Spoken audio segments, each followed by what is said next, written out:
The truth occurs. Hi everyone. So as you may have heard, this technical contractor, Edward Snowden, who was working at the CIA and the NSA, leaked details about the government's secret spying programs, that they were going to spy on people via their cell phones. Verizon was involved, and Verizon is basically selling everybody out to the government. Government spying on you. And you know what? Part of me was kind of like, so your government's spying on you. You live in a police state. What else is new?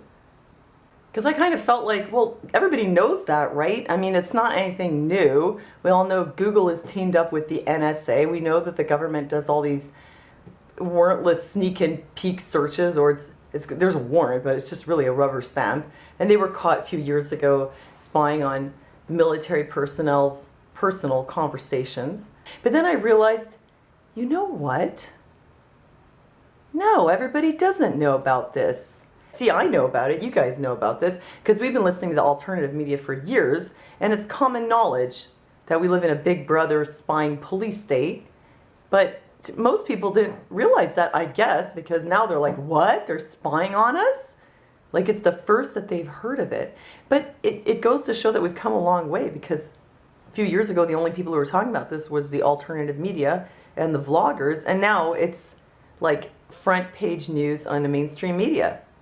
So Edward Snowden leaked these documents via The Guardian newspaper, and globalresearch.ca says some of these programs are like Echelon, but on steroids. They say they have learned that Britain's government communications headquarters has secretly gained access to the network of cables which carry the world's phone calls and internet traffic, and has started to process vast streams of sensitive personal information which it is sharing with its American partner, the National Security Agency. So after leaking this information, Edward Snowden had to go on the run, but WikiLeaks says that he is safe. He went to Hong Kong, and now he's in Russia, and he's trying to get asylum in Ecuador. So last I heard, he's like at the airport in Russia, and the Americans want the Russians to hand him over, like extradite him for espionage. Because Snowden is still at the airport, Putin says that he's not actually on Russian territory and he doesn't fall under any kind of extradition treaty. The Americans, like McCain, are saying that this is like it's like reminiscent of the Cold War, like the Russians are colluding with this spy, and Putin, of course, denies this. So Snowden was charged under the Espionage Act, but Amnesty International says that he shouldn't be charged and he shouldn't be extradited, because what he did was disclosed his country's human rights violations, and you shouldn't be prosecuted for doing that. And on Campaign for Liberty, Ron Paul said, "My understanding is that espionage means giving secret or classified information to the enemy.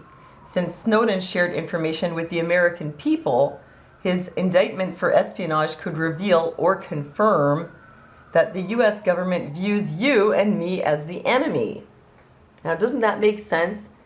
So, okay, Snowden broke his contract, obviously, but he, he did this because he was seeing human rights violations. So does that make him a criminal? I mean, was Rosa Parks a criminal for refusing to get off the bus, or for refusing to give up her seat on the bus? And Snowden may be the first one to succeed at whistleblowing, but he's not the first one to try. 3 NSA veterans speak out on whistleblower, "We told you so."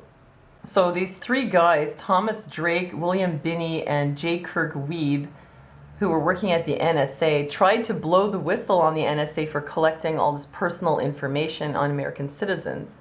And it says here, to the intelligence community, the trio are villains who compromise what the government classifies as some of its most secret, crucial, and successful initiatives. They have been investigated as criminals and forced to give up careers, reputations, and friendships built over a lifetime. And see, they weren't able to blow the whistle. They were just totally persecuted.